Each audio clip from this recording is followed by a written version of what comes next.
program.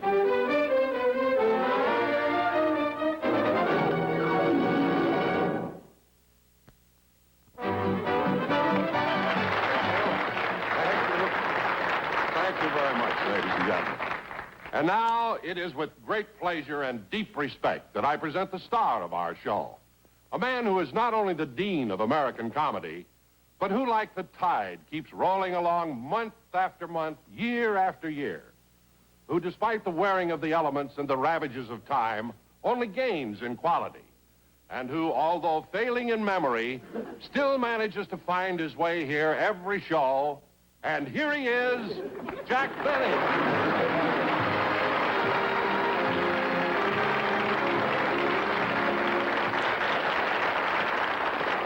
Thank you very, very much, ladies and gentlemen, and welcome to Life with Methuselah. Don, come back here. Yes, Jack, what is it? Look, Don, all season long, I've been coming out without an introduction, all by myself, and everything went along fine. And just once, you introduced me, and look what happened. Well, Jack, I thought I gave you a very nice tribute. Some tribute. The audience didn't know whether to applaud or bow their head in silence. You made me sound 300 years old. Believe me, Jack, I didn't mean it that way. Oh, you didn't, eh? Well, look, now, we got a long show to do, so Jack, if I had had any idea that you would misconstrue what was meant to be a compliment, I certainly wouldn't have said it. All right, Don, forget about it. Ladies and gentlemen... I can't forget it, Jack. I wouldn't say anything to hurt you for the world. All right, Don, all right. Ladies and gentlemen... As a matter of fact, Jack, when I thought of that introduction, I told it to my wife. And she said, Donald, that's beautiful. I'm so glad you're not going to say anything to make that old goat unhappy.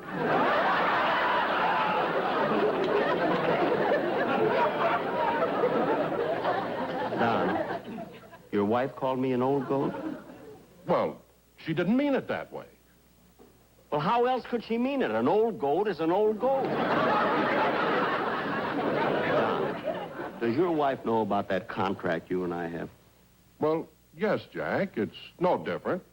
I've always worked from week to week.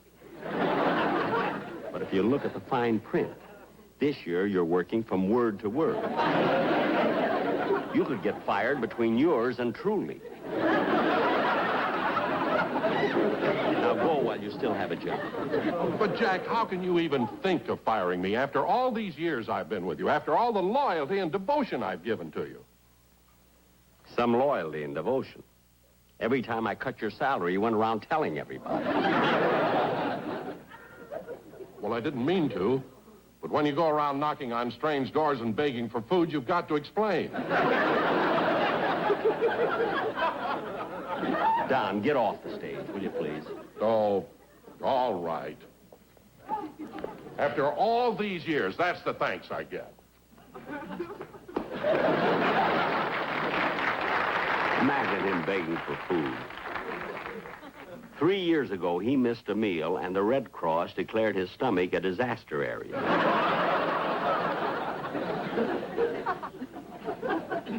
What a guy. But, you know, I couldn't fire Don. You know, next month, he will have been with me 25 years.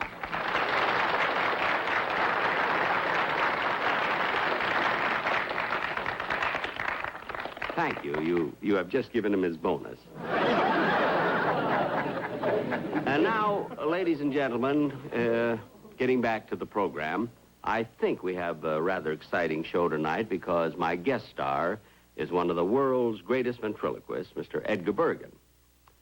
Now, the reason I asked Mr. Bergen to be on my show is because, well, I've always been fascinated about the way ventriloquists throw their voices. Matter of fact, I remember about a year ago, I was invited to their annual convention at the Ambassador Hotel, and gosh, what a boisterous crowd. I thought they were going to be raided, you see. But these ventriloquists are so tricky. I found out the next morning that they were making all that noise in the Ambassador, and the police raided the Hilton.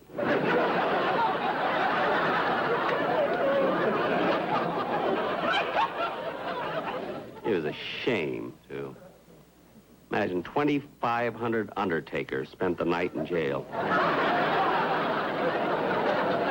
But anyway, let's see. Now, I didn't mean to get off on a tangent, ladies and gentlemen, but I said the reason that I asked Edgar Bergen to be on the show is because I love the way he works with the two dummies, you know, Charlie McCarthy and Mortimer Snerd.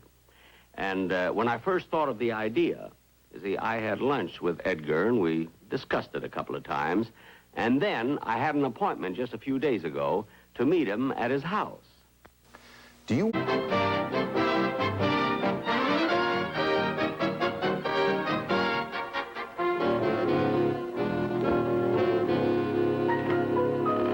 Yeah? How do you do? I'm Jack Benny, and I have an appointment with Mr. Bergen. Oh, won't you come in, Mr. Benny? Thank you.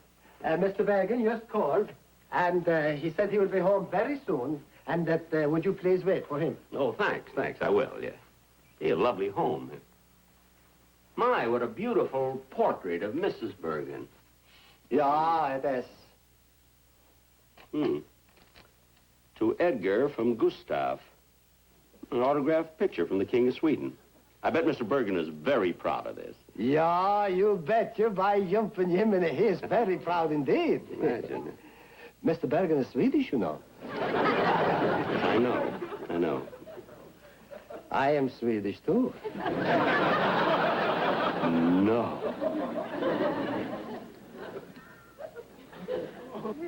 Yeah. I could have sworn he was from French Morocco. Mr. Benny, would you like me to tell Mrs. Bergen that you're here? Oh, is Mr. Bergen at home? Yeah. Oh, fine. Yeah, I'll tell her. Yep. Hey,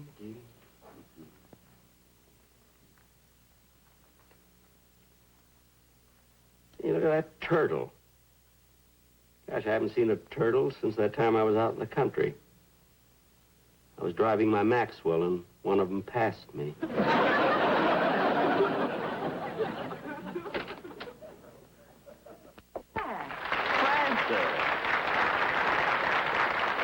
Now, Edgar told me you'd drop by. He had to go downtown on business. I guess he was delayed. Yes, your butler told me. Oh? Well, I hope you don't mind waiting. No. I was just admiring your home. Oh, thank you. Say, this is a pretty big turtle you've got there. Oh, we find him very interesting. You know, Jack, some turtles have been known to live for over 100 years. Over 100 years? Mm-hmm. Gee, look how wrinkled and shriveled and dried up his skin is. How old is this one? 39.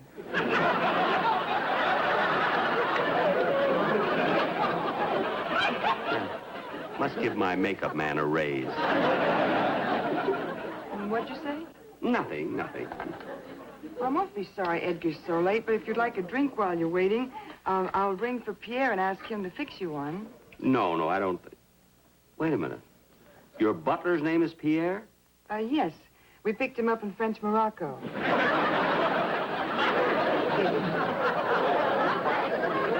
I'll be darned. And are you sure you wouldn't like a drink? No. Oh, say, there's something you can do for me, though. What's that? You know, I have your records at home, the whole album, you know, and I think it's just great. Well, thank you. And I thought maybe while we're waiting for Edgar that you'd sing a song for me, you know. Oh, no, Jack. I haven't sung in a long time. Well, what's the difference? I mean, we're here alone, just the two of us. Come on, let me hear it. Maybe it's something we could do on the show that I'm going to do with Edgar, you know? You could sing a number. Well, all right. Well, here's a little song I sang at Jimmy Stewart's big party 2 weeks ago. At Jimmy Stewart's party? Mm-hmm. I don't remember you singing a song. And you weren't there. Oh, well, that's right. I would have been there, but I didn't know he was giving a party. Come on. Here, I'll sit over here. I fell in love with you first time I looked into them there eyes. You got a certain little cute way of flirting with them there eyes. They make me feel happy. They make me blue. No stalling, I'm falling, going in a big way for little old you. My heart is jumping, you sure started something with them there eyes. You'd better watch them, you're wise. They sparkle, they bubble, they're gonna get you in a whole lot of trouble. You're overworking them, there's danger lurking in them their eyes.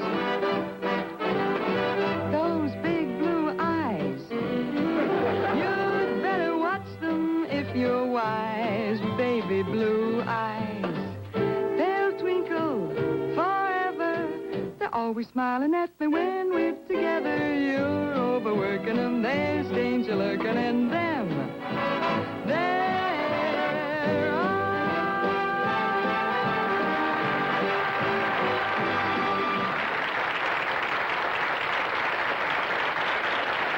Frances, that was lovely. Thank you, Jack. You know what? I'm going to find a place for it on the show, too. Good. Excuse me a minute. Hello? Oh, hi, Claudette. It's Claudette Colby. Oh. What'd you say? Oh, Edgar and I'd love to attend. Next Wednesday? At your house. About 8 o'clock? Thank you very much. Bye. Is it formal? Well, I doubt it. It's a meeting about the trash pickup.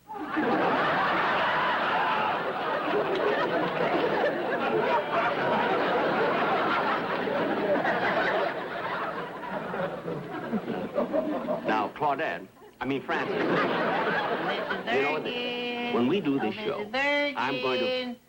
Come out, wherever you are. There you are.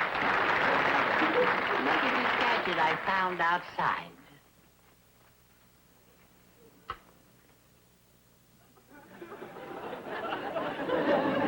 Frances.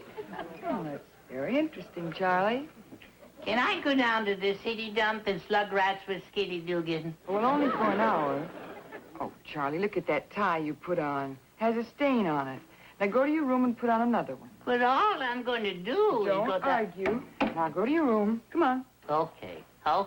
One little stain. One stinking little stain. You gotta have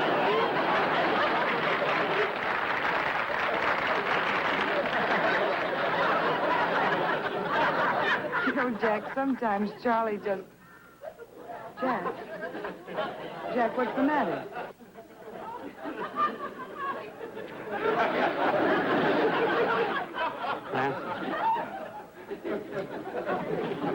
Frances.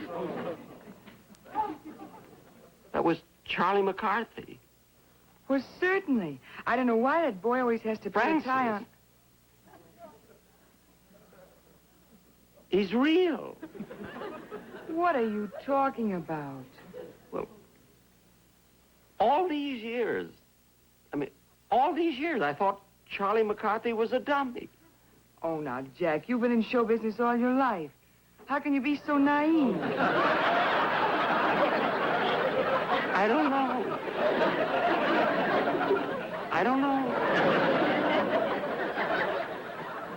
I just can't believe it. How is this one, Mrs. Bergen? Oh. Oh, fine, Charlie. Come here and I'll try it for you.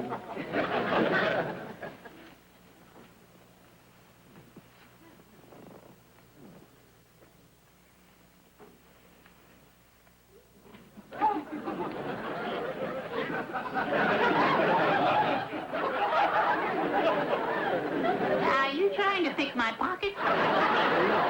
No, I'm just fixing your coat.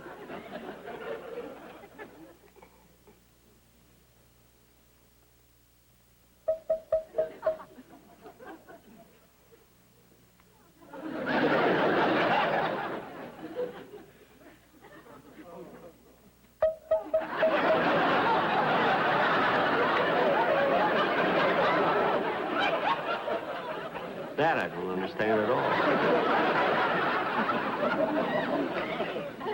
Oh, I never was very good with men's ties. Maybe Mr. Benny will tie it for you. Would you please? Well, I'll try. Maybe it'll help if I turn around. Maybe. see. There, that is better. Better for me, too. Looking at his puss was turning my stomach. Charlie. Mr. Benny was nice enough to tie your tie, and then you say a thing like that. Now, I think you should apologize. Well, Go ahead. if I cast any aspersions on your facial appearance, I'm very sorry. Charlie, look him in the eye and say it. If I do that, we'll be right back where we started from. So long, Mrs. Bergen. So long, Mr. Benny.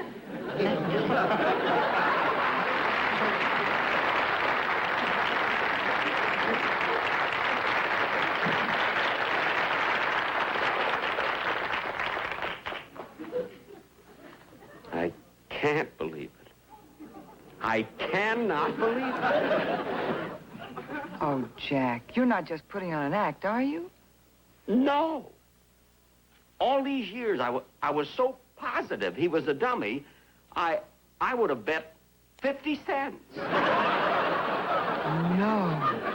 Yes. I'm so flabbergasted that I just can't. Bergen! Oh, Mrs. Bergen!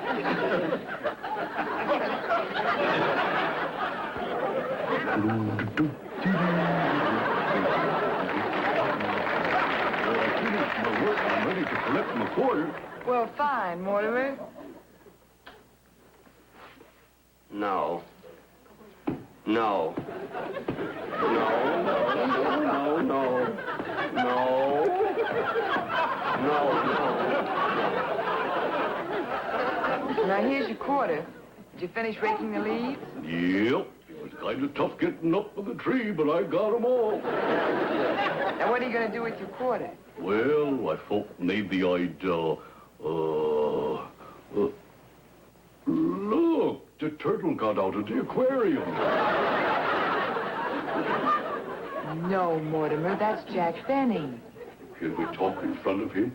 Oh, it's perfectly all right. You're sure now? You sure he ain't an eavesdripper? That's not dripper, it's dropper. He looks more like a drooper. Oh, Mortimer, now go over and say hello to Mr. Benny. Okay.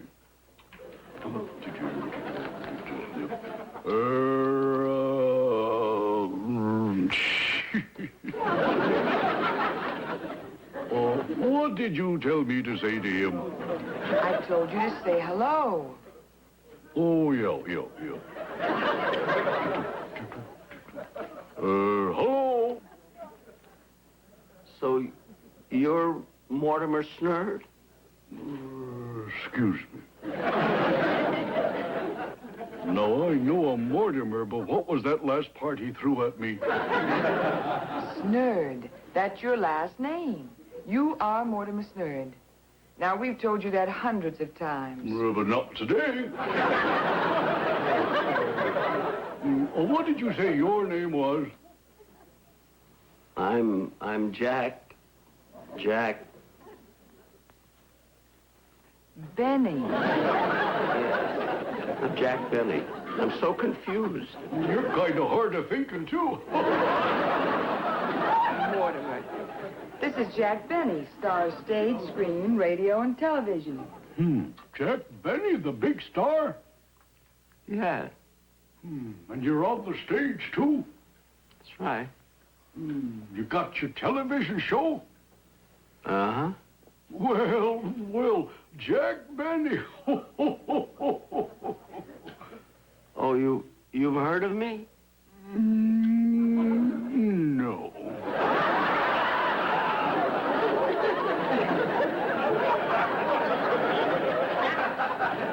Mortimer, what do you mean you never heard of Jack Benny? How did you get so stupid? What did you say? I said, how did you get so stupid? Well, I got a good deal and I couldn't turn it down. Well, see you later, Mr. Oh, the heck with it.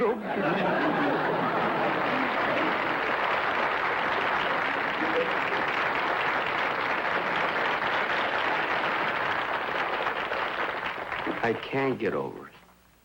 I just can't get over it. If I hadn't seen Charlie and Mortimer walk in here with my own eyes, I never would have believed it. Hello, Francis. Oh, hi, dear. Sorry I'm late. Say, I've got the whole idea for the show all worked out. And it's all down here on paper. Now, I figured at the opening of the show, right after your monologue, Jack, that I would come out. Sit down, sir. Yeah. Right after the monologue, I would come out. Not there, here.